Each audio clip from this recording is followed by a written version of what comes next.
12 ugly habits in old age that make people uncomfortable, but no one wants to tell you. Elderly Fit.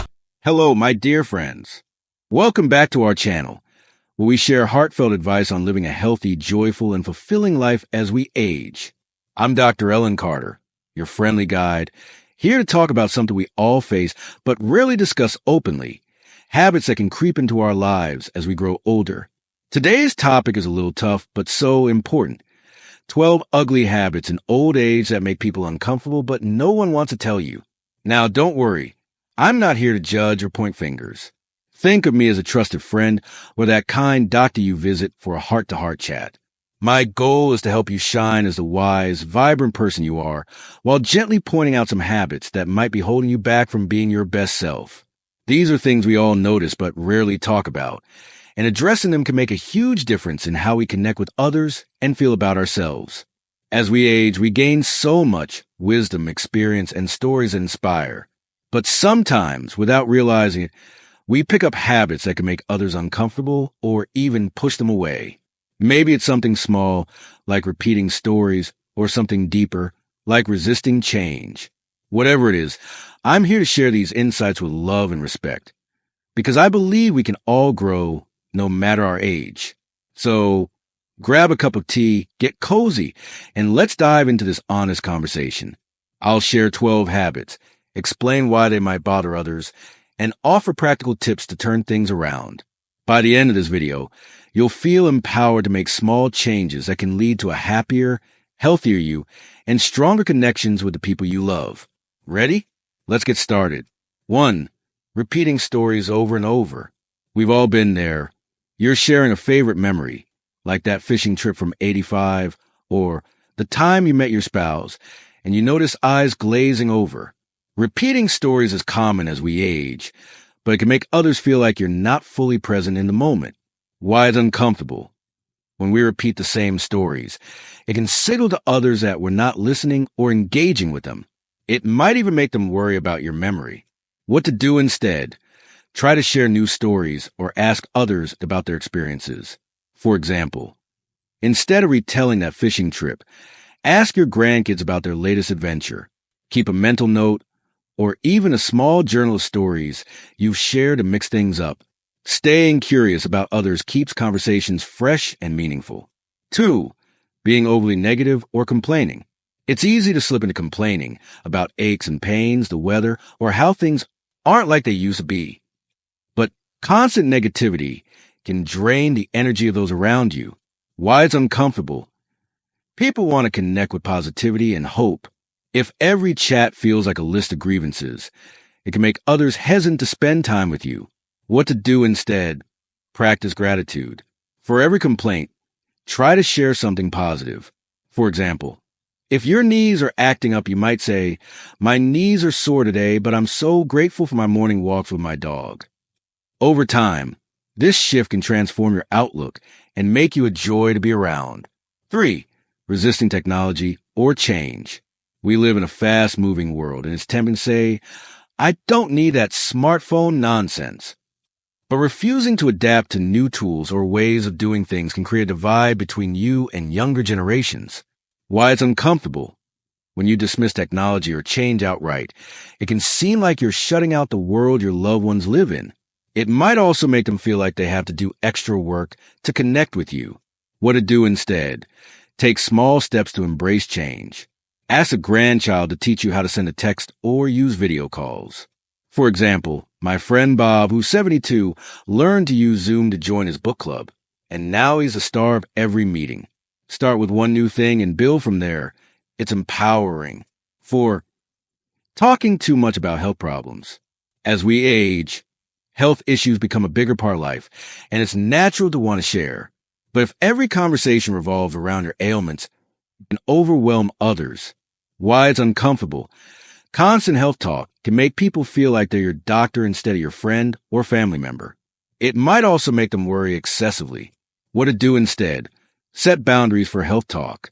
Share briefly if needed, then pivot to something uplifting.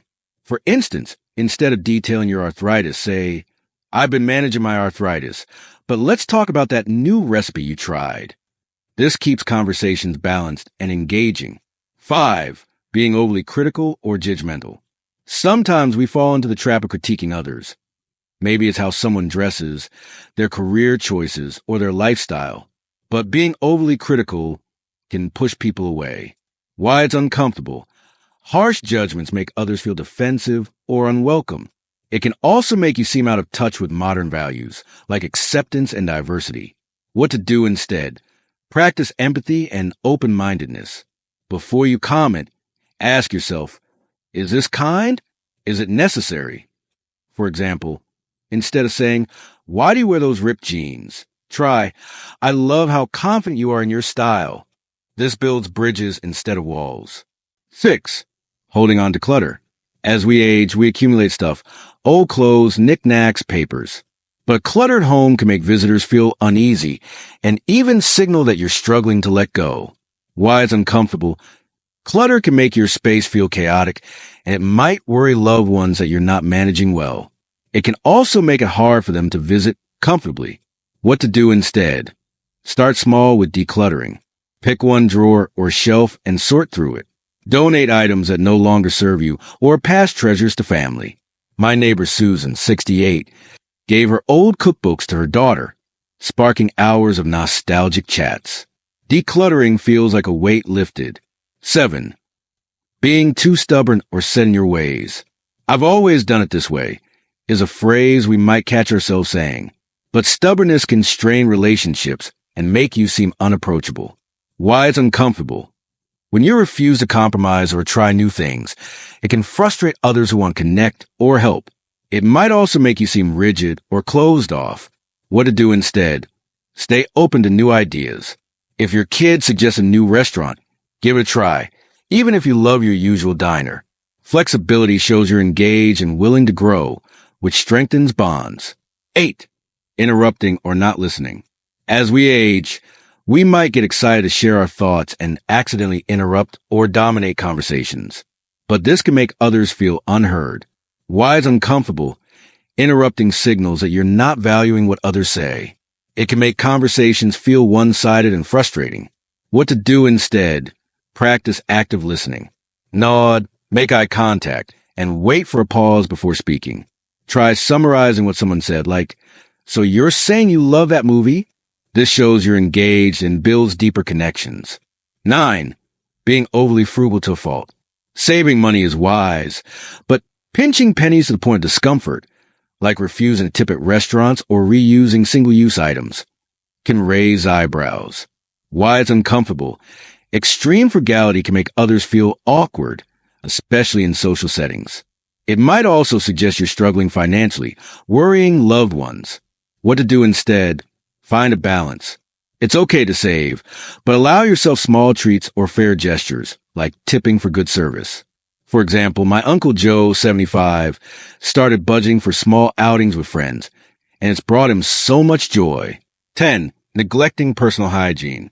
This is a sensitive one, but it's important. As we age, we might skip showers, wear stained clothes, or overlook dental care, thinking it's no big deal, but it can affect how others perceive you. Why it's uncomfortable. Poor hygiene can make people hesitant to get close, and they might worry about your overall health. It's hard for them to bring up without hurting your feelings. What to do instead. Make hygiene a priority, even if it's simple. Set a routine.